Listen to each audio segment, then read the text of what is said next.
허브 예배 가운데 나오신 여러분 주님의 이름으로 환영하고 축복합니다. 하나님께서 여러분 한 사람 한 사람의 영혼 가운데 새 은혜와 사랑을 부어주시기를 주님의 이름으로 축복합니다. 우리 가슴에 손을 얹고 스스로를 축복하는 것으로 로마서 세 번째 시간을 시작하도록 하겠습니다. 저를 따라해 주시겠어요? 하나님은 나를 사랑하십니다. 하나님은 나를 사랑하십니다. 나는 그 사랑을 신뢰합니다. 나는 그 사랑을 신뢰합니다. 나는 세상의 소금과 빛으로 살아갈 것입니다. 나는 세상의 소금과 빛으로 살아갈 것입니다. 나는 절대로 이전과 같지 않을 것입니다. 나는 절대로 이전과 같지 않을 것입니다. 아멘. 리스트로벨과 조지바나라는 기독교 신학자들이 미국 전체에 설문조사를 했습니다. 신에게 만약에 딱 하나의 질문만 던질 수 있다면 어떤 질문을 던지겠는가? 제가 여러분 나이인 20대라면 내가 누구랑 결혼하게 될까요? 하나님, 이걸 물어볼 것 같아요. 그런데 워낙 광범위하게 전 연령에게 이 조사를 했기 때문에 사람들의 질문이 각양각색으로 나누어졌습니다. 정말 많은 질문들이 들어왔는데 놀랍게도 1위는 압도적으로 17%의 사람들이 질문한 이것이었어요. 하나님이 계시다면 왜 세상에는 고통이 있습니까? 갈등과 상처, 기근과 전쟁, 재난과 사고가 하나님의 선하심과 인간을 향한 사랑과 함께 존재하는 것이 모순처럼 보였다는 것이에요. 자, 이 문제에 대해 영적인 지도자 존 스토트도 이렇게 얘기했습니다. 모든 세대를 통틀어 고통의 정체는 기독교 신앙 최대의 도전이다. 저 역시 목회자로서 어린아이들이 학대받는 현장에 대해서 목격하게 되거나 아니면 뉴스를 통해 악한 사람들이 처벌받지 않는 것을 보면 하나님께서 살아계시고 또 인간을 사랑하시는데 어떻게 저렇게 안타까운 희생과 악인의 번성이 일어날 수 있을까에 대한 의심이 또 질문이 찾아올 때가 있는 것입니다. 특히 제가 20대 때 대학부 때 저의 마음 가운데 이런 하나님에 대한 그리고 하나님과 고통의 균형에 대한 이것이 하나님의 사랑과 고통이 함께 존재할 수 있느냐에 대한 질문이 심화되었던 시간이 있었습니다. 그것은 김혜자 권사님께서 쓰신 꽃으로도 때리지 말라라는 책을 읽었을 때였어요. 제가 대학교 때 나온 이 책은 세계 곳곳에 존재하는 김혜자 권사님께서 난민에게 그리고 계급제가 여전히 있는 곳에 내전 지역에 방문해서 때로는 유니세프와 또 때로는 굿네이버스와 동역을 하면서 겪었던 이 고통의 현장들에 대한 진실이, 이 불편한 고통의 흔적들이 가득 적혀 있었습니다. 그 책을 읽다가 처음에는 그냥 읽고 있는 고통을 기록된 고통을 읽는 것 뿐이었는데 시간이 지날수록 기록된 고통이 제 마음속에도 새겨지기 시작했던 것이에요. 저와 함께 이 책을 읽고 나누던 우리 형제 동역자 한 명이요. 근데 저와 함께 마음이 뜨거워져서 이 책에 기록되었던 지역 중에 가장 끔찍했던 나라 시에라리온으로 가기로 했습니다. 여러분, 시에라리온은 우리나라 영종도처럼 공항이 섬에 있어요. 그래서 공항에 딱 내려가지고 보트를 타고 내륙 지방으로 들어가는데 이 보트가 딱 봐도 위험하게 생겼어요. 일반 그 나무로 만든 카누 보트에 억지로 모터 보트를 붙여놓은 거예요. 그러니까 이 배가 가는데 거기에 놀랍게 그 두 사람 분의 바가지가 있는 거예요. 그래서 물 들어오면 풀하고 정말 물이 쏟아져 들어왔고 저희는 열심히 물을 펐습니다. 친구는 무의식이었는지 두려워서였는지 그때 생각났던 찬양을 불렀는데 물이 바다 덮음같이를 부르시더라고요. 그래서 제가 이 찬양 아닌 것 같다 이렇게 얘기했던 기억이 납니다. 그렇게 산전수전 여러 어려움을 겪고 나서 시에라리온의 프리타운이라는 수도 지역에 도착했고 거기에서 조금 더 들어가서 블러드 다이아몬드가 있는 광산 지역에 있는 선교사님을 만나게 됐어요. 그곳은 10년 동안 전쟁이 있었던 곳이어서 다이아몬드 때문에 이 서로가 반군과 정부군이 서로 무기가 이렇게 첨단화되면서 너무 많은 사상자가 났던 곳이었는데 이 다이아몬드 광산에 접근했다가 그냥 반군이든 정부군이든 적발이 되면 손목이 잘린 아이들이 있고 그리고 기아에 허덕이는 사람들이 여전히 널려 있었던 곳이었어요. 그들을 아울리치처럼 만나고요. 당시에 이제 교회에서 아울리치 팀을 공식으로 파견해 준 게 아니라 저와 제 친구만 이제 시에라리온으로 갔었습니다. 그래서 가서 오전에는 열심히 복음도 나누고 또 여러 가지 그 도서관 책도 분류하고 또 아이들과 함께 이런저런 놀이를 하고 저녁에 돌아와서는 숙소에 딱 있는데 저희 숙소에는 매트리스도 있고 화장실도 있고 샤워기도 있었거든요. 돌아오면 샤워기를 틀어 놓고 엉엉 울게 되는 거예요. 그때 그 화장실에서 샤워를 하면서 하나님에게 그렇게 기도했던 기억이 납니다. 하나님, 지금 제 숙소에는 외국인이니까 샤워실도 있고 우리 숙소를 지켜주는 경비원들도 있는데 제가 오전에 만난 어린아이들은 샤워실은커녕 화장실도 없고 휴지도 없습니다. 저는 하나님의 살아계심에 대해서는 의심하지 않았지만 왜 세상에는 이런 고통이 있는 것일까? 그리고 구태여 먼 시에라리온이라는 재난과 전쟁 국가까지가 아니더라도 한국에 두고 온 저의 친구들 중에 우울증을 겪고 있고 집안의 가난이나 아니면 부모님과의 이 상처의 문제로 씨름을 하고 있는 친구들이 너무너무 생각이 났어요. 그래서 시에라리온에서 한 달 반이라는 시간을 보내면서 저는 성경을 보면서 고통의 문제에 대해 하나님 앞에 진지하고 반복적이고 깊게 질문하게 되었습니다.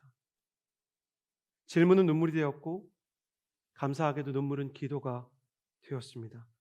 그리고 기도와 함께 묵상한 성경 속에서 고통에 대한 하나님의 대답을 조금씩 발견하게 되었죠.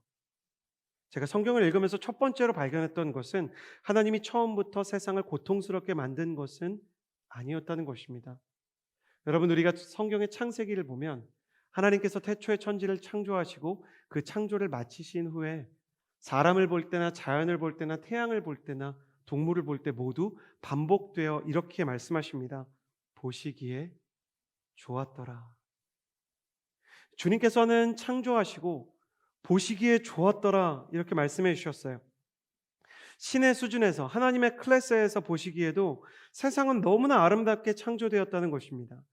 하나님은 완벽하게 세상을 창조하셨고 그 완벽한 세상에는 사랑이 충만하고 생명력이 충만하고 그리고 피조물 사이에 사람 사이에 이 관계의 갈등이나 상처가 전혀 없었습니다. 그리고 하나님은 세상을 창조하신 이후에 사람에게 이 모든 세상을 마치 선물처럼 그 손에 안겨 주셨어요. 그리고 아담과 하와에게 너희가 모든 존재에게 이름을 붙일 수 있다라고 말씀하셨죠. 사람이 뛰어다니는 육식 동물을 보고 사자라고 부르면 사자가 되었고 바다에서 멋지게 점프를 하는 큰 물고기를 보고 돌고래라고 말하면 그때부터 돌고래가 되었습니다. 지금도 그렇지만 정부 부처의 이름을 붙이는 것은 대통령의 역할이고 자녀의 이름을 붙이는 것은 부모의 역할이고 이름을 붙인다는 것은 그보다 우월하고 더 큰 권위를 갖고 있다는 뜻인 것이죠. 하나님은 세상보다 사람의 권위를 더 크게 주시고 그리고 하나님은 인간이 이름을 붙일 때 결제를 받거나 보고를 받지 않으시고 간섭받지 않으셨어요. 인간은 막대한 권한을 선물로 받고 이름을 붙일 수 있는 권한뿐 아니라 세상을 창조하고 유지하고 관리할 수 있는 관리자로서 임명을 받게 되었습니다. 그러나 단 하나 하나님께서 허락하지 않으신 것이 있었는데 그건 뭐냐면 선악과를 먹어서는 안 된다는 것이었습니다. 여러분, 하나님께서는 왜 선악과를 만드셨을까요? 저같이 약간 이렇게 삐뚤어진 사람은 하지 말라 그러면 그 하지 말라는 걸 자꾸 생각을 해봅니다. 여러분 혹시 어릴 때 그런 적 있으셨어요? 엄마가 초코우유를 사서 냉장고 안에 넣어두신 거예요. 그리고 우리 아들 초코우유 먹으면 안 돼. 초코우유 먹으면 안 돼. 그러면 이 밤에 자야 되는데 자꾸 냉장고에 있는 초코우유가 생각이 나는 거예요. 어떤 사람에게는 하지 말라는 말이 더 큰 유혹으로 다가올 수 있는 것이죠. 아담과 하와가 선악과를 보면 왠지 먹고 싶었을 것 같지 않나요? 하지 말라면 안 하는 분들이 계시지만 저는 어쨌든 에덴 동산에 성격을 떠나서 선악과가 있다는 것 자체가 인류에게는 굉장히 큰 유혹이고 또 시험의 가능성이 되었을 것 같습니다. 왜 안 될까? 내가 저걸 먹으면 어떤 일이 일어날까? 궁금했을 수도 있잖아요. 그런데도 불구하고 하나님께서는 왜 선악과를 굳이 만드셔서 사람을 유혹과 시험의 가능성 가운데 두셨을까? 저는 이것에 대해서 시에라리온에서 또 다른 책들을 읽으면서 하나님이 어떤 마음을 가지고 계신지를 알게 되었습니다. 하나님께서 선악과를 두신 첫 번째 이유는 인간이 신이 아니라는 것을 알게 하려는 것이었습니다.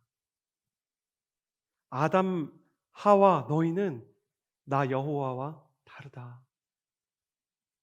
너희가 세상을 만든 것이 아니라 내가 세상을 만들어서 너희에게 선물로 주었다. 너희는 참으로 아름다운 위대한 존재이지만 그러나 너희가 이 세상을 만드는 신이 아니라는 것을 기억해야 된다.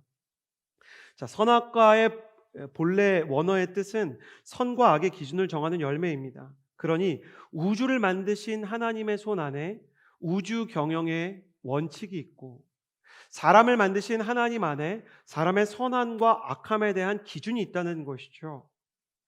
그래서 인간은 이 선악과 앞으로 가면 선과 악의 기준을 정하는 열매는 나의 것이 아니고 하나님께서 금하신 것이라는 것을 보면서 선과 악의 기준이 하나님께 있으며 자신의 존엄성과 세상에 대한 막대한 권한은 자신의 존재가 아니라 위대하신 하나님으로부터 부여받은 선물이자 권리임을 기억하게 되었습니다. 그러니 선악과 앞에 설 때마다 아담은 두 가지를 생각하게 됐을 거예요. 첫 번째, 이건 내가 만든 게 아니다. 두 번째, 이것을 만드신 하나님이 있다. 그래서 예배 신학자였던 마르바던, 작년에 소천하신 정말 훌륭한 여자 신학자신데 예배에 대해서 많은 인사이트를 주신 분이세요. 그분은 이렇게 말씀하셨어요. 선악과는 인류에게 최초로 허락된 예배의 처소였다. 아담과 하와는 선악과 앞에 설 때마다 자신이 하나님이 아니라는 사실과 하나님께서 살아계시고 경배받으실 만한 창조주라는 것을 기억하게 됐을 것이다. 또한 하나님께서 아무것도 하지 않아도 너희가 살 것이다 라고 말했던 안식일의 본질은 하나님이 되려는 노력을 멈추는 것이다. 오히려 모든 일을 멈춰보면 그럼에도 불구하고 하나님께서 태양을 움직이시고 바다를 움직이시고 그리고 나의 호흡, 들숨과 날숨을 하나님께서 자연스럽게 호흡하게 하시고 심장 박동이 하나님으로부터 오는 것을 느낄 수 있었던 것이다 라고 말하는 것이에요. 그러니까 하나님께서 사람을 약올리려고 한 것이 아니라 하나님을 기억하게 하시려고 선악과를 두신 것입니다. 선악과를 주신 두 번째 이유는 하나님 자신을 거절할 수 있는 자유를 인간에게 주시려는 하나님의 마음이었습니다. 하나님은 왜 에덴에 사람이 하나님에게 불순종을 하고 하나님의 뜻을 거부할 수 있는 가능성을 남겨두었을까? 저는 이게 궁금했습니다. 그런데 덴마크의 철학자 키에르케고르는 그것에 대해서 이렇게 이야기합니다. 진실한 사랑의 관계는 보장된 자유 위에서만 가능하다. 진실한 사랑이라는 것은 선택이 가능해야 한다. 진실한 관계라는 것은 내가 그것에 대해서 거부할 수 있는 자유가 있어야 한다. 여러분, 아무리 선하고 완전한 존재와의 관계라도 어떤 남자가 너무 잘생기고 신앙이 좋고 돈이 많다고 해서 나는 마음도 없는데 넌 무조건 나랑 결혼해 라고 하면 그건 사랑이 아니고 납치가 되는 것처럼 하나님께서 원하신 것은 인간에 대한 무조건적인 굴종이고 복종이고 자유가 없는 로봇을 만들려는 것이 아니라 자신에게 주어진 자유로 하나님을 사랑하고 하나님을 선택할 수 있게 하려고 하신 것이죠. 선택받기 위한 하나님은 선택받기 위해서 선택받지 않을 가능성을 남겨주셨던 것입니다. 그러나 우리가 잘 아는 바대로 인간은 자신에게 허락된 자유로 선악과를 먹게 됩니다. 사단은 뱀의 모습으로 다가와서 아담과 하와를 이렇게 유혹했다고 합니다. 창세기 3장 5절에 너희가 그것을 먹는 날에는 선과 악을 아시는 하나님처럼 될 것이다. 여기서 선과 악을 아시는 이라는 단어는 원어로는 선과 악의 기준을 세우는 하나님처럼 될 것이다 이거예요. 그러니까 선악과를 먹은 건 그냥 먹은 게 아닙니다. 선과 악의 기준을 세우는 하나님을 생각하게 하는 예배의 처소를 먹어서 없애버리기로 작정한 거예요. 하나님을 기억할 수 있었던 태초의 예배의 처소를 그냥 허물어버리기로 작정한 겁니다. 내 인생은 나의 것이고 그리고 선과 악의 기준도 내가 세울 것이고 무엇이 가치 있고 없는지도 내 임의로 정할 것이다. 그래서 인간은 결국 선악과의 열매를 먹고 하나님을 지워버리기로 결정합니다. 자신에게 주어진 자유로 하나님을 기억할 예배의 자리인 선악과를 먹어치우고 하나님의 마음과 그분의 기준을 이제 신경 쓰지 않기로 작정한 것이죠. 아담과 하와가 왜 선악과를 먹었을까?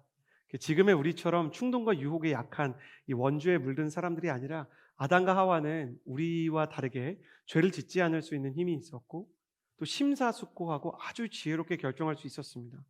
그는 자신의 심사숙고와 지혜를 최대한 활용해서 신의 존재를 지워버리기로 작정합니다. 왜? 나를 만드신 하나님이 있고 그 하나님이 기준이 있다는 것이 축복으로 여겨지지 않고 부담으로 느껴졌기 때문입니다. 아담과 하와, 인류는 신이 선물한 세상과 태양과 자연과 그리고 사랑은 마음에 들었지만 세상을 만든 신은 부담스럽게 느껴졌던 것입니다. 하나님께서 만드신 세상을 누리고 싶고 하나님께서 만드신 음식도 먹고 싶고 하나님께서 주신 생명과 자연은 모두 누리고 싶지만 하나님의 간섭을 받는 것은 피하고 싶고 하나님의 말씀을 듣는 것은 외면하고 싶고 그분의 마음과 그분의 뜻을 헤아리는 것은 번거롭게 느껴졌던 것입니다. 그래서 하나님은 자신이 사랑해서 창조한 사람들에게 거절받고 버림받고 외면받은 신이 되셨습니다. 자신이 보장한 선택의 자유 때문에 버림받고 거절받고 상처받고 외면받은 신이 된 것입니다. 그래서 하나님은 사람의 선택에 따라서 사람들이 살고 있는 세상의 자리를, 사람들이 살아가고 있는 인생의 자리를 잠시 떠나시기로 결정하십니다. 그리고 하나님이 떠나자 인생 가운데 고통이 찾아오기 시작했습니다. 이것은 마치 산소가 없는 곳에 호흡하는 자마다 고통이 있고 태양이 진 자리마다 어둠이 찾아오는 것과 같습니다. 하나님을 거부하자 인격적인 하나님께서 세상 밖으로 조금씩 뒷걸음질을 치기 시작하셨고 그 자리를 결핍과 고통이 채우게 되었습니다. 세상에 고통이 존재하게 된 이유는 우리 인간이 하나님을 거절하고 외면하고 버렸기 때문입니다. 이것이 우리의 죄입니다. 성경을 잘 모르는 분들에게 지금 나눈 창세기의 이야기가 좀 비현실적이고 너무 오래된 신화처럼 느껴질지도 모르겠습니다. 그러나 선악과의 이야기는 그 시절에 한 번 일어났던 일회적인 사건이 아니라 인류의 역사 속에서 반복되고 반복되는, 또 우리 청년들 심지어 크리스천들에게도 반복되고 있는 문제입니다. 여전히 하나님은 버림받고 있고 여전히 신은 희련을 당하고 있는 것입니다. 특별히 18세기 중엽 산업혁명이 일어나자 과학과 기술의 발전을 얻은 인간은 선악과를 먹었던 인간들처럼 다시 하나님을 거부하기 시작했습니다. 심지어 하나님에 대해서 알려야 하는 목회자들과 신학자들조차 19세기에 이르러서는 독일에서는 성경은 신화에 불과하다, 모든 기적은 과학적이지 않고 실제하지 않았다라고 얘기하는 자유주의 신학으로 흘러갔고요. 그리고 영국에서는 하나님이 존재한다 해도 시계를 만들고 사람에게 팔아버린 그 시계공처럼 세상을 만들고 하나님은 신경 쓰지 않으신다라는 회의주의적인 신학이 등장하기 시작했습니다. 한쪽에는 하나님의 신적인 존재와 그리고 신비한 창조의 역사를 모조리 부정하는 자유주의가, 다른 한쪽에서는 회의주의가 도래할 정도로 크리스천들까지 모두 하나님의 존재에 대해 회의적이었습니다. 왜냐하면 과학기술이 너무 빨리 발전했고 발전하는 과학기술에 비해서 성경이 초라해 보였어요. 하나님에 대한 생각이, 또 성경이 담고 있는 세계의 이야기가 신의 존재라는 것이 마치 허구와 동화의 이야기처럼 느껴졌어요. 그에 비해 과학은 더 위대하게 느껴졌고 물리학과 화학과 생물학이 기가 막히게 발전하기 시작했습니다. 과학이 발전할수록 28세기 후반부터 19세기 초반의 인류는 과학과 기술의 발전을 통해 언젠가는 인류가 이상적인 사회, 즉 유토피아를 만들 것이라고 생각했습니다. 우리는 모든 사람이 똑같이 잘 살고 또 모든 사람이 지금보다 더 나은 존재가 될 뿐만 아니라 모두 민주적이고 모든 사람이 풍요를 누리는 천국과 같은 세상을 지상 가운데 불러올 것이다라고 생각했던 것이죠. 그러나 그런 인류의 장밋빛 기대에 폭탄이 떨어지는 충격적인 사건이 일어납니다. 그것이 바로 1914년에 발발했던 1차 세계대전입니다. 당시 1차 세계대전으로 무려 유럽에서만 500만에서 900만이 죽게 되었습니다. 그리고 많은 학자들이 추정하는 것처럼 최대 900만이 죽었다면 당시 유럽 인구에서 최소 25%가 사망하는 충격적인 사건이었던 것입니다. 저희 허브 예배가 600명이 예배를 그 현장에서 드리고 온라인까지 800명이 드리거든요. 현장에서 150명이 죽고 온라인까지 200명이 죽었다고 생각해 봅시다. 여러분, 허브 공동체가 충격을 받지 않겠습니까?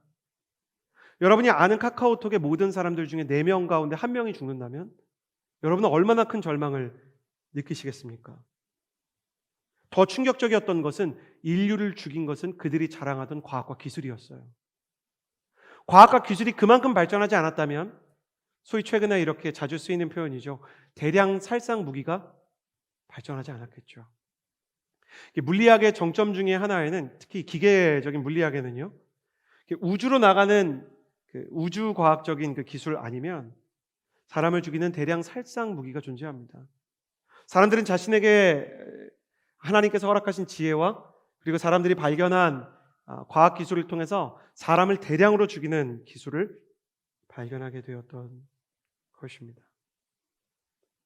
자, 1차 세계대전으로 자신들이 꿈꾸던 유토피아를 만들 것이라고 생각했던 그 수단이었고 계단과 같이 느껴졌던 기술과 과학이 사람을 죽이는 장면을 보자 무한한 진보를 꿈꾸고 있었던 인류는 끝없는 절망에 빠지게 됩니다. 왜냐하면 인류가 보기에도 우리 인간은 믿을 수 없는 존재였기 때문이에요. 그래서 그때부터 이런 생각이 펼쳐지기 시작합니다. 결국은 우리가 우리를 모두 다 죽일 것이다.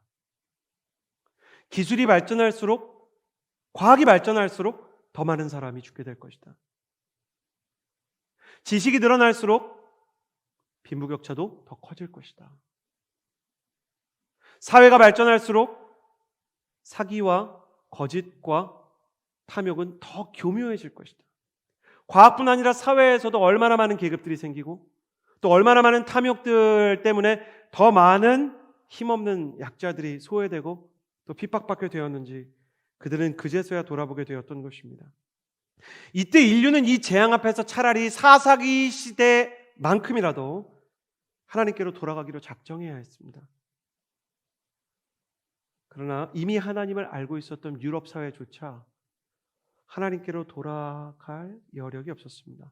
그것은 이미 그들이 거의 100년이 넘는 시간에 걸쳐서 하나님을 그들의 문화 가운데 거의 다 지워버렸기 때문입니다. 우리에게 맡겨진 세상과 기술을 감당할 수 없다는 절망과 회개로 겸손히 하나님께 나아갔다면 어쩌면 더 많은 것이 달라졌을지 모르지만 이미 하나님을 거절하고 하나님으로부터 독립선언을 했던 인류는 하나님께로 돌아가는 대신 허무에 빠져 버립니다. 여러분, 제가 왜 성경을 사랑하고 성경을 경외하고 하나님의 말씀을 두려워하는지 아십니까? 하나님께서는 이러한 일이 일어날 것이라는 것을 이미 성경에 적어두었어요. 이 모습은 마치 아버지에게 유산을 받아서 집을 나간 탕자와 같습니다. 하나님 아버지로부터 인류는 지혜를 받았고 언어를 받았고 학문을 받았고 만물의 영장과 같은 하나님의 형상으로서 세상을 다스릴 수 있는 막대한 권한을 가진 모든 생물체의 정점으로 지구상에 존재하게 되었지만 하나님에게서 받은 유산만 그가 가지고 있을 뿐 하나님을 떠난 인류는 탕자처럼 끝내 돼지 쥐엄나무 열매 밑에서 방황하게 되었던 것입니다. 아무리 과학이 발전해도 우리는 더 이상 인류가 서로를 온전히 위하고 평화가 올 것이라는 것에 대해 회의적입니다. 아무리 자본과 기술이 발전해도 사람들의 탐욕과 권력자의 야욕이 사라지는 날이 오지 않을 것이라는 것을 우리는 알고 있습니다. 하나님에게로 돌아갈 수도 없고 자기 자신, 인간을 믿을 수도 없었던 인류는 결국 자신에게 주어진 인생과 세상의 무게를 감당하지 못하고 주저앉기 시작합니다. 1차 세계대전을 기점으로 나온 이 허무주의와 이 공백의 정서를 우리는 포스트모더니즘이라고 부릅니다. 학자들마다 포스트모더니즘은 이제 지났고 포스트모더니즘이 나왔다 뭐 이런 여러 가지 얘기가 있지만 여러분 굳이 뭐 그런 것을 다 따로따로 분류할 필요가 없습니다. 크게 볼 때 지금은 분명히 포스트모더니즘입니다. 왜냐하면 포스트모더니즘의 1차 세계대전 뒤부터 지금까지 이어지는 두 가지 사조가 여전히 살아있기 때문입니다. 그렇다면 포스트모더니즘의 원칙, 그 사조는 무엇인가? 첫 번째는 상대성입니다. 세상에 절대적인 진리는 없다.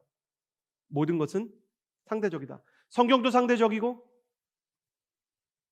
자본주의, 사회주의도 다 상대적인 것이고 교사의 교권도, 부모의 권한도, 그리고 가족의 기준도 다 상대적이다. 세상에 절대적인 건 없고 온전한 원칙과 선과 악에 대한 기준은 없다. 두 번째는 상대성과 함께 교묘히 들어있는 주체성입니다. 그럼에도 불구하고 인간은 뛰어나고 존엄한 존재이기 때문에 자신의 인생을 스스로 선택할 수 있고 기준을 선택할 수 있다. 자, 두 번째 주체성의 경우는 상대성보다 더 심각합니다. 그래서 사람들은 태어나서 자신의 성을 스스로 정할 수 있다라고 얘기하기 시작했습니다. 남자로 태어났지만 여자가 될 수 있고, 여자가 태어났지만 남자가 될 수 있고, 여러분 지금 더 나아가면요, 미국 사회나 캐나다 사회에서 그런 것처럼 오전에는 남자였는데 오후에는 여자인, 오전에는 여자였다가 오후에는 남자인 그런 젠더를 선택할 수 있습니다. 그러니까 젠더라는 건 쉽게 말해서 성을 내가 선택하는 것이죠. 이 모든 것은 어디서 왔습니까? 하나님께서 정해주신 것을 인정하지 않는 인간의 마음에서 오는 것입니다. 내 인생의 주인공은 나다. 나는 넥스트 레벨에 있고 나는 I don't care고 내가 제일 잘 나간다라는 노래가 세상을 물들이는 시대. 많은 학자들이 시대가 변하고 있다고 이야기하지만 포스트 모더니즘의 상대성, 세상에 절대적인 진리는 없다는 이 상대성과 인간은 존엄한 존재이기에 모든 것을 주체적으로 선택한다라는 주체성이 사라지지 않는 한 우리는 포스트 모더니즘 시대에 살고 있습니다. 그러나 이재훈 목사님은 이 포스트 모더니즘에 대해 이렇게 얘기합니다. 첫 번째 상대성, 세상에 절대적인 진리가 없고 모든 것이 상대적이라면 모든 것이 상대적이라는 주장 역시 절대적으로 옳을 수 있는가? 그 주장도 상대적인 거잖아요. 그럼 그것도 옳은 게 아닌 것이죠. 여러분, 알리스터 맥그레스는 이것에 대해서 이렇게 얘기합니다. 극단적인 상대주의는 존재할 수가 없다. 극단적인 상대주의는 그 상대주의조차 상대적인 걸로 만들기 때문에 사실 존재할 수가 없다는 거예요. 포스트 모더니즘 사회에서 우리는 말도 안 되는, 논리적으로도 모순인 것을 모두가 알고 있는, 조금만 지각이 있으면 이것이 말이 되지 않는다라는 것을 깨달을 수 있음에도 불구하고 신을 잃어버렸기 때문에 돼지 쥐엄 열매와 같은 허무와 공허와 우울과 공황에 중독되면서 방황하고 있습니다.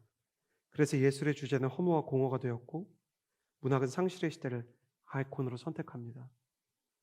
제가 대학부 교육자로서 미술을 하거나 아니면 음악을 하는 친구들에게, 실용음악을 하는 친구들에게 받는 가장 많은 질문 중에 하나는 뭐냐면, 졸업 전시회가 되면 밝은 걸 그렇게 못 그리게 하시는 분들이 계시는 거예요. 더 허무하고 더 잔인하고 더 폭력적이고 세상의 부조리를 고발한다는 미명하에 더 디스토피아 같은 그림을 그려야 된다는 거예요. 이 시대는 더 허무하고 더 어둡고 더 괴로운 것들을 그려야만 사람들의 오감을 충족시킬 수 있는 시대가 되었습니다. 그래서 넷플릭스를 봐도 전 세계에서 가장 많은 사람들이 클릭하는 영상은 가장 잔인하고 가장 자극적이고 가장 허무하고 가장 상대주의적인 영상이에요. 그 모든 허무와 상대주의 속에서도 반드시 주인공만은 내 인생은 내가 선택하는 주체성을 잃지 않습니다. 이게 바로 상대성과 주체성입니다. 주체성의 허구는 어디 있습니까? 세상이 다 상대적이라는데 나의 주체성의 근거가 어디 있겠습니까? 그것이야말로 정말로 허무한 것이 아닐까. 그러니 우리는 상실의 시대를 살아가고 있는 것입니다. 자, 이렇게 하나님을 부인하고 하나님의 권위를 떠난 인간에게 하나님이 선대하셔야 되는 이유가 있습니까? 하나님은 애초에 선악과를 먹고 하나님을 버리면 너희가 죽을 수밖에 없다라고 말씀하셨어요. 우리 하나님은 너무 좋으신 게요, 심판을 하시기 전에 반드시 경고를 하세요. 선지자를 보내시고 노아에게 배를 짓게 하시고, 하나님은 옐로 카드를 주지 않고 레드 카드, 퇴장 카드를 꺼내지 않으시는 분이세요. 근데 하나님이 경고하고 또 경고하고 또 알려주셨잖아요. 근데 사람들이 계속해서 하나님을 버립니다. 이런 세상 속에서 하나님께서 그들의 선택의 자유를 존중해서 하나님이 개입하지 않으시고 기다리시고, 그래 알겠다, 내가 손대지 않을게. 그러면 그럴수록 당연히 세상은 망가지죠. 모든 선함과 모든 생명은 하나님의 손 안에 밖에 없으니까. 근데 인류는 정말 웃긴 게 뭐라고 얘기하냐면, 하나님이 세상을 만들었다면 책임지셔야 되는 거 아닙니까? 이렇게 얘기해요. 저는 이 말만큼 우스운 게 없다고 생각합니다. 그렇게 물으시는 분들에게 제가 오히려 반문하고 싶습니다. 세상을 하나님이 창조했고 하나님이 존재한다 해도 왜 그분이 당신의 인생을 책임져야 합니까? 이해를 돕기 위해서 제가 예를 드릴게요. 창조주 하나님과 창조물인 우리 인간 사이의 관계는 마치 창작자인 프로그래머와 그리고 창작물인 AI와의 관계가 같은 거예요. 프로그램과 AI와의 관계 같은 거예요. 만약에 AI가 자신의 프로그래머를 몰아내고 사람과 세상을 공격하려고 한다면, 막 기계 군단을 일으켜서 사람을 공격하려고 한다면 사람이 그걸 받아주겠습니까? 어이구, 역시 알고리즘을 잘 만들어서 진짜 독립적인 존재가 됐구나, 이렇게 하겠어요? 그래가지고 결국 인간이 다 진압을 했더니 AI가 마지막에 이렇게 물어보면 여러분 뭐라고 하시겠어요? 당신이 나에게 자유를 줬지 않습니까? 날 만들었으면 지우지 말고 선한 프로그래밍이 되게 책임을 져야지. 절 삭제하시면 안 되죠. 절 고치시면 안 되죠. 사람을 그렇게 위협해놓고 사람을 죽이려고 해놓고 이제 와서 그런 소리를 한다 한들 사람이 그 프로그램을 삭제하지 않고 수정하지 않겠습니까? AI의 작동을 중지시키고 삭제시킬 것입니다. 하나님 입장에서 인류도 마찬가지입니다. 지워버리면 가장 공정한 것입니다. 그러나 하나님은 다른 길을 선택합니다. 제 아들은 저에게 한 번은 5만 원짜리 장난감을 사달라고 했습니다. 적은 비용도 아니고 이 아이에게 너무 이렇게 5만 원이면 이제 아주 고가는 아니지만 그래도 아이에게 경제관념을 가르쳐야 돼서 이 5만 원짜리 장난감을 마구 사주면 안 되기 때문에 그걸 왜 사줘야 돼? 그랬더니 저희 아들이 그러더라고요. 아빠, 제가 카네이션 접어드렸잖아요. 이 아이에게 저는 정말 설명하고 싶습니다. 그 카네이션은 5만 원의 가치가 없다고. 그럼에도 불구하고 제가 그 아이에게 5만 원의 장난감을 사준다면 무엇 때문이겠습니까? 제가 그 아이의 아버지이고 더 나아가 제가 그 아이를 사랑하기 때문일 것입니다. 여러분, 호의가 계속되면 권리인 줄 안다는 말이 있습니다. 하나님의 선하심이 계속되는 호의로 나타나자 사람들은 그것을 권리라고 여기는 것입니다. 여러분은 그런 사람 좋아하십니까? 도와주었더니 도와주는 것에 대해서 감사하지 않을 뿐만 아니라 다음에도 당연히 도와줘야 된다고 얘기하는 사람. 뒤에서는 내 욕을 하고 내 돈을 가져가고 내 도움을 받는 것만 좋아하고 나와 인격적인 관계는 절대 맺으려고 하지 않는 사람. 더 나아가서 여러분의 남자친구와 여자친구가 여러분의 돈은 가져가고 싶고 여러분에게 원하는 것만 쏙쏙 빼가기를 원하고 뒤로는 다른 여자를 만나고 다른 남자를 만난다면 여러분은 그 사람과의 관계를 계속 하시겠습니까? 인류는 자기 마음대로 살면서 하나님께서 세상을 만드셨으니까 사랑도 꿈도 보장해 주시고 세상의 평화도 안전도 보장해 주십시오. 그러나 뭐라고 얘기하고 있어요? 하나님이 와서 무엇이 옳고 그른지를 얘기하시는 건 안 됩니다. 그거는 우리의 상대성과 주체성의 원리에 부합하지 않기 때문에 우리는 하나님을 섬기진 않을 거지만 하나님은 우리를 섬기십시오 라고 말하는 거예요. 저였으면 진짜 죽었습니다. 하나님은 그렇게 하지 않으세요. 누가복음 15장에 앞서 말씀드렸던 탕자의 비유가 등장합니다. 이 비유는 하나님의 마음과 그 마음 안에 담겨있는 신의 열애를 보여주죠. 사람에게 버림받고 한번 시련받았던 하나님께서 시련을 당했음에도 불구하고 사람을 기다리고 있는 것입니다. 살아있는 아버지에게 유산을 요구하고 집을 나가서 방황하고 있는 아들. 그 아들은 무엇을 보여줍니까? 아버지의 재산은 필요한데 아버지는 필요 없다고 얘기하죠. 아버지의 집에 있는 것은 버겁고 불편해서 나는 아버지의 재산만 가지고 나가고 싶다. 그것이 하나님을 향한 우리 인간의 일관된 태도가 아니겠습니까? 아버지의 도움은 필요한데 아버지는 좀 부담스러워요. 저는 아버지랑 멀어질래요. 제가 초등학교 때 친구 아버지가 학교 앞에서 붕어빵을 파셨던 적이 있습니다. 우리가 어릴 때는 붕어빵이 너무 좋았어요. 그래서 초등학교 1학년, 2학년 때부터 친구였는데 집으로 가려고 하면 친구가 실내화 가방 들어줘 그러는 거예요. 기분 나쁘니까 야 내가 너 종이냐? 실내화 가방 들어주게? 친구가 그러는 거예요. 그러면 우리 아버지가 만든 붕어빵 줄게. 그러면 제가 어떻게 했어요? 말이 되냐? 그러면서 줘봐. 나 두 개도 잘 들 수 있어. 이렇게 들고 가서 이렇게 붕어빵을 먹으면서 왔던 기억이 납니다. 친구는 아버지가 붕어빵을 팔기 때문에 1학년, 2학년 때는 스타였고 많은 친구들에게 부러움을 샀어요. 그런 얘기 참 많이 했던 것 같아요.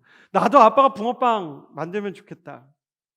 그런데 시간이 흘러서 친구가 5학년, 6학년이 됐어요. 그러자 이 친구의 마음이 바뀝니다. 왜 우리 아버지는 변호사나 교수님이 아닌가?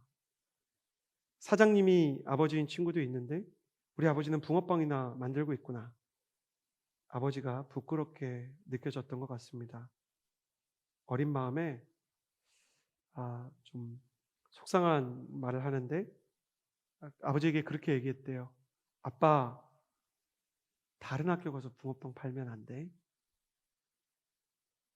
그 이야기를 들은 제 친구의 아버지는 아무런 말도 하지 않고 다음 주부터 다른 학교로 가서 붕어빵을 굽기 시작하셨습니다. 아들이 부끄럽지 않도록 아버지는 자신의 자존심을 죽이고 그냥 부끄러운 아버지로 남기로 결정했습니다. 아버지의 도움으로 제 친구는 공부를 하고 아버지가 파신 붕어빵으로 교과서를 사고 음식을 먹었지만 제 친구는 아버지가 붕어빵을 파는 모습을 사람들에게 보이기는 싫어했습니다. 아버지의 도움은 필요한데 아버지는 부담스러워요. 그런데 어느 날 어른이 돼서 이제 20대가 됐는데 문득 하나님이 예배드리는데 그것을 기억나게 하신 거예요. 아빠, 다른 학교 가서 붕어빵 팔면 안 돼? 그게 갑자기 생각이 나면서 같이 교회 다니는 아버지한테 너무 미안한 거예요. 아버지 때문에 제가 공부도 하고 밥도 먹고 어른도 됐는데 붕어빵 팔아서 자식을 키우기 위해서 겨울에는 붕어빵을, 여름에는 학교 앞에서 아이스크림을 팔았던 아버지, 그 아버지가 너무너무 힘들게 땀을 흘리고 들어왔는데 다른 학교 가서 붕어빵 팔면 안 돼, 그 말을 들었을 때 얼마나 고통스러웠을까. 아빠 잘못했어요. 그렇게 아버지에게 울면서 얘기를 했어요. 기억났어요. 근데 아버지가 그 말을 듣고 기억하시고는 아들에게 말씀을 하시는데 이렇게 화려하게 말을 하지는 못하는 분이세요. 근데 아들한테 그냥 웃으면서 가볍게 얘기하셨다는 거예요. 아들아, 그때나 지금이나 똑같이 사랑해. 우리 아들. 하나님이 만드신 세상에서 하나님이 허락하신 생명으로 인생을 살고 하나님이 빚으신 사랑이라는 감정을 쫓고 하나님이 발명해 주신 꿈이라는 목표를 깨닫게 해달라고 이야기하는 우리 인간이 선악과 사건 때부터 지금까지 계속해서 믿던 안 믿던 하나님께 보이고 있는 일관된 태도가 아빠 다른 학교에서 붕어빵 팔면 안 되라고 얘기하는 아들처럼 하나님 때문에 먹고 사는 건 알겠는데요. 제 인생에서 조금 멀리 떨어지면 안 돼요? 하나님 제 인생 도와주세요. 근데 저한테 무슨 부탁은 안 하셨으면 좋겠어요. 제가 용서 못하는 사람 용서하라고 하지 마세요. 하나님 저를 사랑해 주세요. 근데 저는 남들을 위해서 봉사하고 제 물질 쓰고 시간 쓰는 거 어려워요. 저 시험 봐야 돼요. 저 유학 준비해야 돼요. 저 선교하라고 순장하라고 하지 마세요. 하나님 그리고 제 꿈을 알려주시고 도와주세요. 근데 하나님의 꿈을 제 꿈으로 얘기하지 마세요. 제가 하고 싶은 게 있거든요. 그러니까 제가 하나님 꿈을 도울 수는 없고 하나님이 제 꿈 도와주세요. 하나님을 밀어내고 거절하고 부담스럽다고 하고 요즘 시대와 맞지 않는다고 얘기하면서 우리 아빠가 학교 앞에서 붕어빵 파는 걸 부끄러워하는 아들처럼요. 학교에서 직장에서 크리스천이라고 말하지 않습니다. 하나님의 법이 맞다고 말하지 않습니다. 젠더 개념은 하나님께서 정하신 생명과 가정의 기준과 부합하지 않는다는 말을 청년들이 하지 않습니다. 왜? 그렇게 말하면 지각이 없는 사람처럼 보이니까, 세상의 트렌드와 맞지 않으니까, 손가락질을 받으니까, 창피하니까. 하나님이 세상을 창조했다고 말하면 동화를 믿는 사람처럼 사람들이 비웃으니까.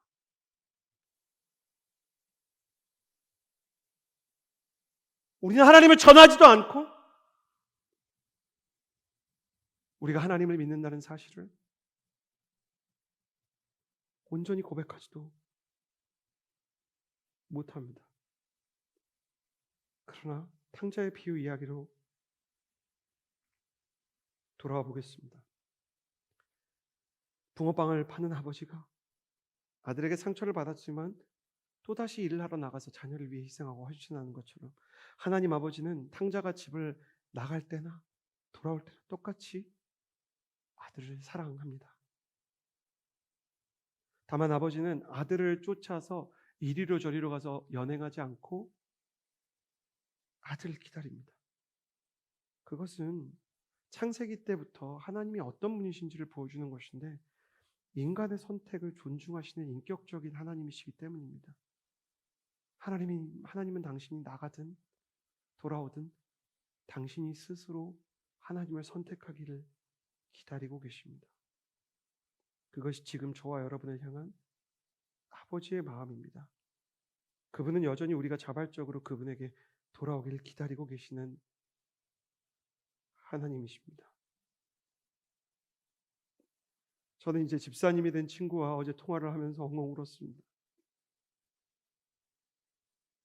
내가 이 얘기를 설교 때 해야 되는데 친구야, 너의 실수에 대한 부분인데 괜찮니?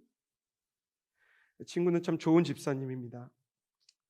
자신의 실수가 하나님을 향한 우리의 불충한 마음을 보이는 데 쓰일 수 있다면 얼마든지 말해도 괜찮다라고 얘기했습니다.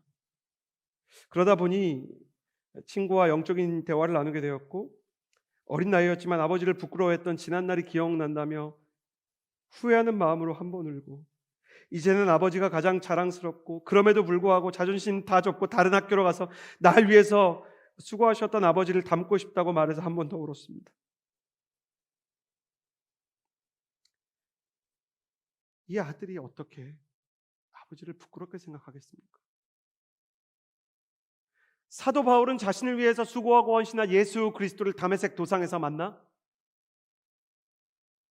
자신을 기다리시고 사랑하신 이유로 사람을 향한 인간을 향한 바울 스스로를 향한 그 사랑의 모든 것을 담고 세상 가운데 오신 예수 그리스도에 대해 깨닫게 되었습니다. 그래서 그는 이렇게 말합니다.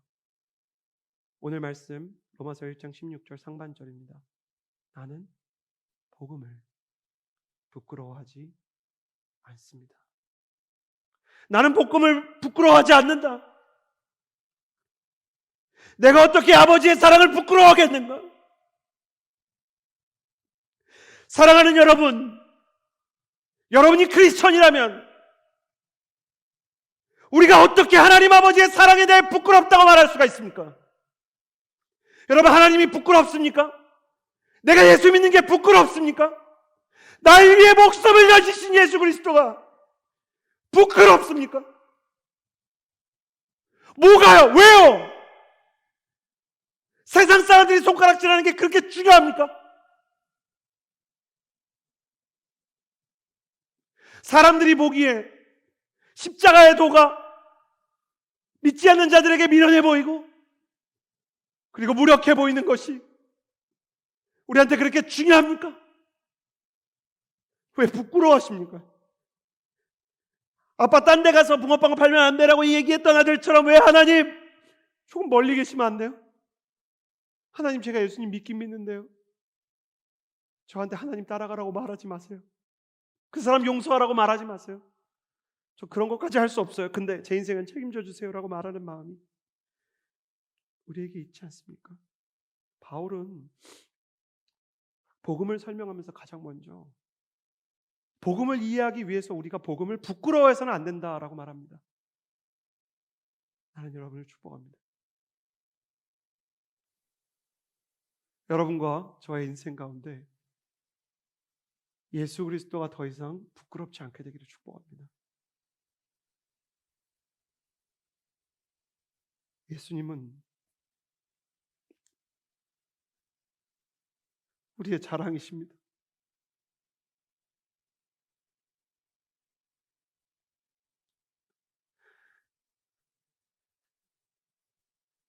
제 친구에게 아버지의 이름이 사랑의 기준인 것처럼 하나님의 사랑은 내 인생에서 결코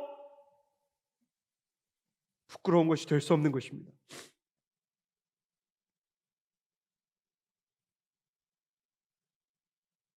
그러나 우리는 연약해서 하나님을 부끄러워하고 그분의 뜻을 부담스러워하고 그분을 가까이 쫓아가는 것을 두려워합니다. 주님이 우리에게 주실 축복과 질병이 있을 때 필요한 치유와 진로가 막힐 때 필요한 인도는 필요하지만 주님의 비전과 주님의 선교와 주님께 순종하는 것과 용서하는 것이 괴로울 때가 있는 것이죠. 회개는 두 가지를 회개하는 것입니다. 첫 번째, 우리가 하나님을 외면하고 하나님의 축복을 구한 것을 인정하는 것입니다. 두 번째는 그럼에도 불구하고 우리가 여전히 하나님을 우리의 힘으로 사랑할 수 없는 것을, 복음을 부끄러워하지는 않더라도 복음에 부합하는 삶을 살지 못하는 때가 있다는 것을 후회하는 마음입니다. 우리는 복음을 부끄러워해서는 안 됩니다. 복음에 부합하지 않는 우리 자신을 부끄러워해야죠. 베드로는 자기가 예수님을 따라갈 수 있다고 생각했어요. 그러나 베드로는 예수님을 따라가지 못했습니다. 예수님을 위해서 죽겠다고 얘기했지만 닭 울기 전에 3번 예수님을 부인했어요. 그리고 닭이 울자 베드로는 그것이 생각나서 울었다고 합니다. 여러분 안에 이 주님을 따라가지 못하고 주님을 부끄러워하거나 부담스러워하거나 주님에 대해 괴로움을 느끼는 것에 대해 베드로와 같은 눈물이 있는지요? 주님의 복음을 부끄러워하지 않기 위해 스스로의 죄를 부끄러워하는 마음이 있는지요? 그러나 사도 바울은 복음을 부끄러워하지 않고 우리 자신이 부끄럽다라는 것을 함축적으로 넣은 뒤에 오히려 16절 하반절에서 이렇게 얘기합니다. 이 복음은 모든 믿는 사람들에게 구원을 주시는 하나님의 능력이기 때문입니다. 먼저는 유대 사람에게요, 다음으로는 그리스 사람에게입니다. 하나님께서 죄로 하나님과 멀어진 사람을 위해서 선택한 구원의 방식은 무엇인가? 여기서 계속 복음이라는 단어가 나오죠. 이 복음은 우리가 로마서 1장 첫 번째 시간에서 배웠는데 미리 우리 한번 복습하고 오셔도 좋아요. 이 복음은 사도 바울이 위에서 뭐라 그랬어요? 이 복음은 예수 그리스도다 그랬어요. 그러니까 하나님께서 하나님을 거부한 사람들이 여전히 하나님을 거부하고 하나님을 사랑하지 못하고 두려워하고 멀어져 있는 상태를 위해서 무엇을 하셨는가? 예수님을 보냈다. 이 예수님이 바로 복음이다 이렇게 얘기합니다. 제가 정말 나누고 싶은 얘기는 바로 이 오직 예수라는 메시지입니다. 하나님이 세상을, 요한복음 3장 16절 17절에 이렇게 써 있습니다. 하나님이 세상을 이처럼 사랑하사 독생자를 주셨으니 이는 그를 믿는 자마다 멸망하지 않고 영생을 얻게 하려 하심이니라. 하나님이 그 아들을 세상에 보내신 것은 세상을 심판하려 하심이 아니요 그로 말미암아 세상이 구원을 받게 하려 하심이라. 하나님은 창작자를 공격하는 망가진 AI와 같은 불량품인 우리를 포기하지 않고 고치시고 구원하십니다. 여기 그 이유가 써 있습니다. 여러분 요한복음 3장 16절에 처음에 뭐라고 써 있어요? 하나님이 세상을 이처럼 사랑했다 그래요. 우리는 우리 스스로를 부끄럽게 생각해야 하지만 하나님은 그래도 우리를 사랑하셨어요. 하나님을 사랑해야 되는데 사랑하지 못하는 우리를 하나님은 여전히 사랑하셨어요. 하나님이 필요 없다고 하나님을 매몰차게 거절하고 버린 우리를 하나님은 사랑하셨어요. 하용조 목사님은 그래서 구원의 동기는 사랑이며 구원의 대상은 여러분이라고 말했습니다. 사랑하는 여러분, 어떠한 일이 있어도 하나님께서 나와 당신을, 우리 모든 사람을 사랑하시는 줄 믿으시기를 주님의 이름으로 축복합니다. 하나님이 우리를 사랑하세요. 그래서 위러브는 이런 찬양도 만들었죠. 하나님은 우리 없는 하늘을 원치 않아서 우리 삶에 오셨다고. 예수님은요, 우리를 구원하시기 위해서 우리의 삶 가운데로 오셨어요. 이건 왜 그럴까? 그리고 왜 예수님만이 구원의 길이 되는 것일까? 이렇게 비유할 수 있을 것 같아요. 세상에는 대단한 사람이 많이 있어요. 영국과 프랑스 사이에 도버 해협을 건넌 사람도 있고, 수영해서 이렇게 건넌 사람도 있고요. 한국과 일본 사이에 대한해협, 그러니까 한국의 제주도보다 더 밑에 섬들이 여러 개 있는데 가장 밑에 섬에서 일본의 가장 북쪽에 있는 아주 작은 섬으로 이렇게 대한해협을 수영한 조오련 씨도 계세요. 진짜 대단하죠. 수영을 해서 강도 아니고 한강도 아니고 바다를 건넜다면 정말 대단하잖아요. 그러나 사람이 수영을 해서 태평양을 건너는 것은 불가능합니다.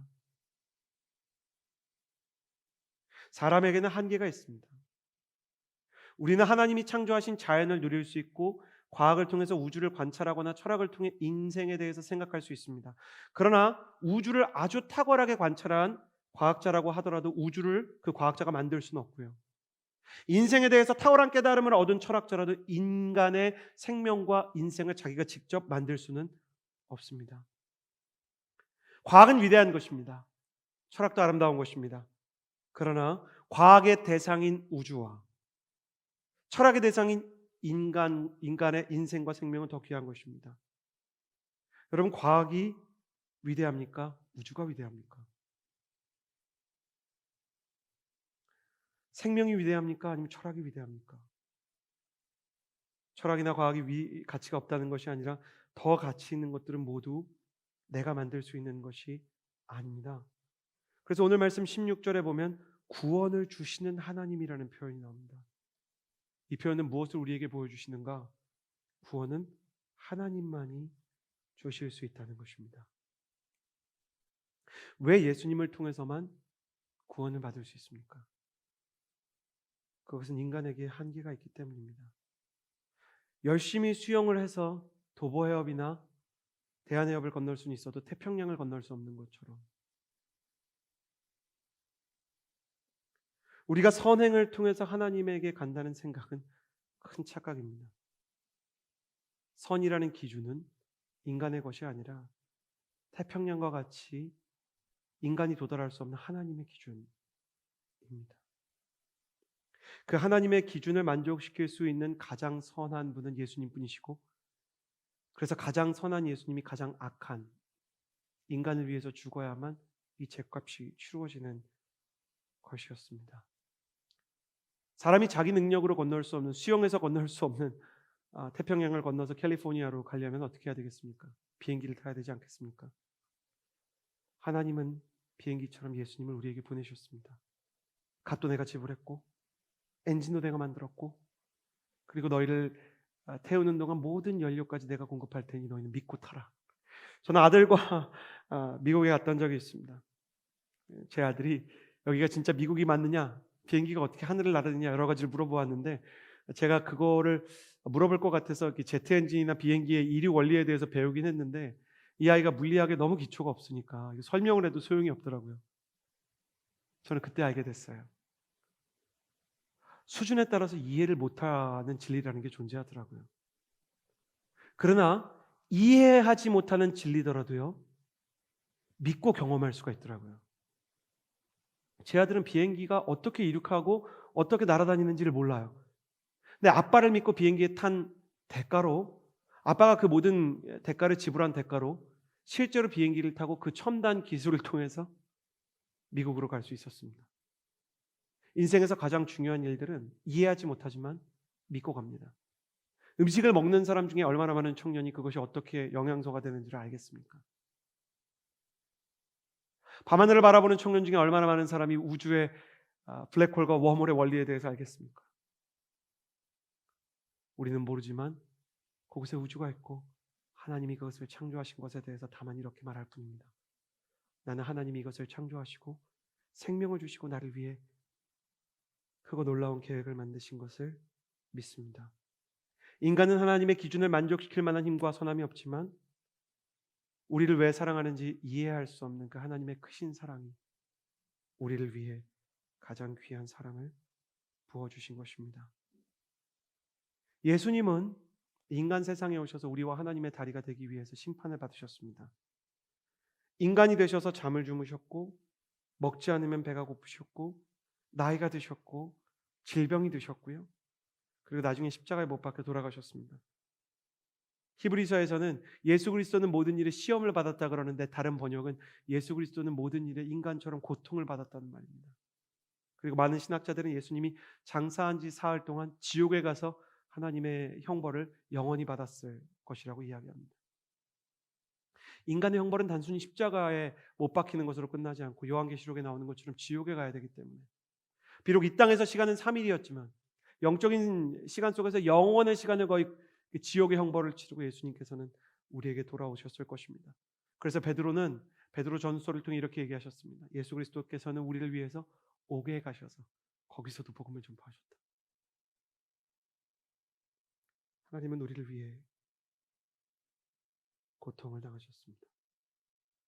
그것이 바로 구원을 주신 하나님의 능력, 곧 예수 그리스도의 복음입니다. 우리는 비행기를 타고 태평양을 건너듯 예수 그리스도의 십자가를 믿고 그분의 공로에 올라타서 그분의 등에 업혀서 구원을 얻게 되는 것입니다. 우리가 예수님의 등 위에 올라탈 때 우리는 다시 우리가 버렸던 하나님과의 온전한 만남을, 그리고 온전한 교제를 회복하게 됩니다. 하나님과의 관계 회복, 그리고 영원한 하나님과의 동행을 우리는 구원이라고 부릅니다. 16절 말씀은 먼저는 유대 사람에게요, 다음은 그리스 사람에게라고 말합니다.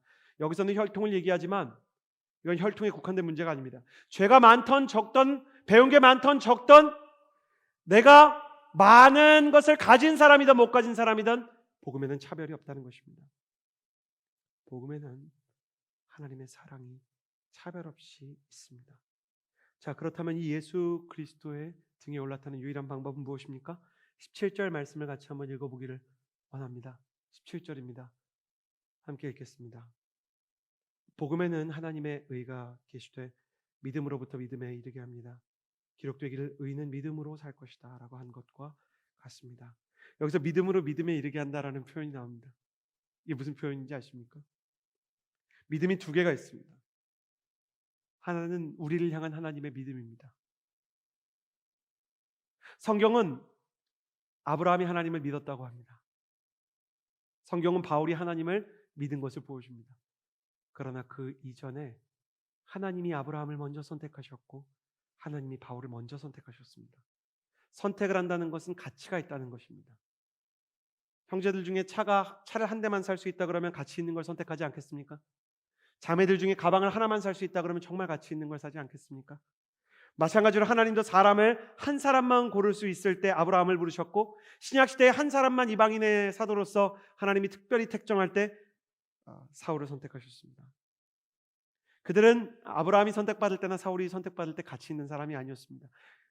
아브라함은 믿음이 없었고요, 사울은 오히려 예수님을 핍박하던 사람이었습니다. 그러나 하나님은 그들이 가치 있다고 믿으시고 하나님의 선택에 부합하는 삶을 살 거라고 믿어주셨습니다.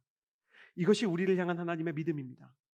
로마서 5장 8절을 보면 예수 그리스도께서는 우리가 죄인 되었을 때 우리를 위해서 죽으셨다고 말씀하셨습니다. 그게 하나님의 믿음입니다. 사람의 믿음은 선한 자를 향합니다. 사람의 선택은 능력 있는 자를 향해서 갑니다. 그러나 하나님은 그냥 연약하고 부족한 사람을 그냥 가치 있는 사람으로 부르십니다. 이 믿음이, 우리를 믿으시는 이 하나님의 믿음이 우리가 하나님을 믿는 믿음을 가질 수 있게 합니다. 하나님의 믿음이 사람에게 믿음을 주는 것입니다. 하나님의 사랑이 사람이 하나님을 사랑할 수 있도록 하는 것입니다. 하나님의 믿음이 우리에게 믿음을 주고 하나님의 사랑이 우리가 하나님을 사랑할 수 있게 한다. 이것이 바로 믿음으로 믿음에 이르게 한다는 것입니다. 그러므로 하나님께서 우리를 얼마나 사랑하고 얼마나 믿으셨는가를 성경을 통해 여러분이 젊은 날에 하나님의 사랑의 기록을 꾸준히 살펴볼 수 있게 되기를 바랍니다. 기록된 바 17절에 오직 의인은 믿음으로 말미암아 살 것이다 라고 한 것과 같다 이렇게 얘기했죠. 이 표현은 원래 창세기 15장 6절의 표현입니다. 하나님께서 아브라함에게 아브라함이 하나님을 믿으니 그것을 하나님이 의로 여기셨다라고 말씀해 주셨습니다. 그런데 이때 아브라함은 사실 하나님에 대해서 의심을 했습니다. 내가 이렇게 나이가 많은데, 내가 이렇게 부족한데 진짜 애가 생길까? 하나님은 계시지만 내 인생의 문제를 하나님이 해결해 주실까? 이런 문제를 갖고 있었어요. 근데 하나님이 어떻게 했냐면 그때 너 밖으로 나와봐라 그랬어요. 이 사람이 아마 장막 같은 데 있었던 것 같아요. 하나님은 아브라함이 가지고 있었던 의심과 고민의 장막에서 하나님을 향한 믿음의 하늘을 볼 수 있는 자리로 아브라함을 부르셔서 너 하늘을 봐라 그랬더니 은하수가 기가 막히게 펼쳐져 있었던 것 같아요. 네 자손도 저것처럼 많을 거다. 근데 그걸 보는 순간에 아브라함의 마음에 믿음이 생겼대요. 그러니까 이때 아브라함의 믿음은 뭘 봐야 믿는 거예요. 내가 저렇게 별도 만들었는데 너 자식을 못 만들겠냐? 이제 그걸 봐야 되는 거예요. 근데 하나님께서는 아브라함의 이렇게 흔들리고 부족한 믿음도 믿음으로 인정하시고, 이때 아브라함이 별을 보고 의심하다가 아주 이제 우리로 치면 영적으로 한참 침체하다가 농구공이 딱 떨어져서 살짝 튀어오른 것처럼 탁 회복될 때 그거를 아주 의롭고 완전한 믿음이라고 얘기했어요. 난 이게 이해가 안 됐어요. 아니, 이삭을 바칠 때 믿음을 의로운 믿음이라고 그랬으면 내가 인정했을 것 같아요. 이해가 되세요? 아니, 이삭을 바칠 때 그 정도 헌신을 내가 이 정도 믿음이면 의인이다 그랬으면 내가 이해했을 것 같아요. 근데 그랬으면 이제 큰일 났죠. 나는 천국 못 갔어요. 근데 하나님은 그걸 믿음이라고 그랬어요. 이것에 대해서 하용조 목사님 뭐라고 얘기하셨냐면, 믿음은 마치 여자가 임신을 하는 것과 같다 그랬어요. 우리 다 이제 20살 넘었으니까 알지 않습니까? 아이가 처음에 여자의 몸속에 생겨도요, 자매 여러분 한번 생각해 보세요. 인생에서 겪을 수 있는 최대의 변화가 이 아이를 뵈는 거 아닙니까? 그런데도 아이를 뵌 그날 자신의 뱃속에 생명이 잉태됐다는 것을 여자는 꿈에도 깨닫지 못합니다. 그러다가 테스트기를 하고 엑스레이를 찍고 초음파를 하면 나중에 알게 되는 것이죠. 우리의 믿음도 이와 같습니다. 처음에는 없는 것 같습니다. 흔들립니다. 있나 없나 생각이 됩니다. 그러나 그 안에서 자랍니다. 그래서 성령의 성품을 열매라고 얘기하고, 믿음을 주시는 하나님의 방식을 씨 뿌리는 자의 비유다. 하나님은 계속 씨를 뿌리십니다. 그리고 그 생명이 자라게 하십니다. 씨를 심고 나면 그게 이제 나기 전까지는 이게 진짜 날까 싶죠. 그런데 나고 나면 야, 이게 진짜 줄기가 될까 싶으면 줄기가 되고, 줄기가 된 다음에 나무가 되고, 나중에 열매를 맺지 않습니까? 어릴 때 저희 연희가 이제 7살 된 연희가 막 강낭콩 씹고 그러면 진짜 강낭콩이 나와요. 그럼 얼마나 신기한지 모릅니다. 믿음은 그렇게 생명처럼 자라는 것입니다. 여러분 안에 믿음이 없는 것 같습니까? 그럼에도 불구하고 아래의 세 가지를 인정한다면 여러분은 이미 믿음 안에 있는 것입니다. 첫 번째 믿음이란 내가 하나님을 외면했다는 것을 인정하는 것입니다. 이것을 인정할 수 있습니까? 두 번째 믿음이란 그럼에도 불구하고 하나님께서 예수님을 보내신 걸로 봐서 나를 사랑하셨다는 것을 인정하는 것입니다. 세 번째 믿음이란 이게 제일 중요합니다. 그래서 나의 연약함과 나의 죄에도 불구하고 하나님의 품으로 예수님과 함께 돌아가기로 결정하는 것입니다. 나는 예수님이 보여주신 그 사랑과 그 의로 인해서 하나님의 품으로 돌아가는 모든 탕자들이 되기를 주님의 이름으로 축복합니다. 기도하겠습니다. 좋으신 하나님, 선악과를 먹은 아담과 하와처럼 하나님이 주신 세상은 좋지만 하나님이 주신 인생의 꿈과 성공과 사랑을 구하지만 정작 하나님의 말씀에는 불순종하고 하나님을 어렵게 느꼈던 우리를 불쌍히 여겨주십시오. 아빠, 다른 학교 가서 붕어빵 팔면 안 돼라고 말했던 철없는 어린아이처럼 세상이 당신을 비웃고 세상이 예수님을 뒤로할 때 베드로처럼 예수님 믿지 않는 사람처럼 비겁하게 행동했던, 예수님께 순종하지 않고 주님을 버겁게 여겼던 우리를 불쌍히 여겨주십시오. 오늘 말씀에 기록된 것처럼 내가 하나님을 외면한 부끄러운 사람입니다. 그럼에도 불구하고 나를 부끄럽게 여기지 않으시고 나를 사랑하셔서 예수 그리스도라는 복음을 주신 하나님의 사랑을 의지하오니 이제 예수 그리스도를 통해 하나님께로 돌아가기로 결정한 주님의 사람들을 받아주옵소서.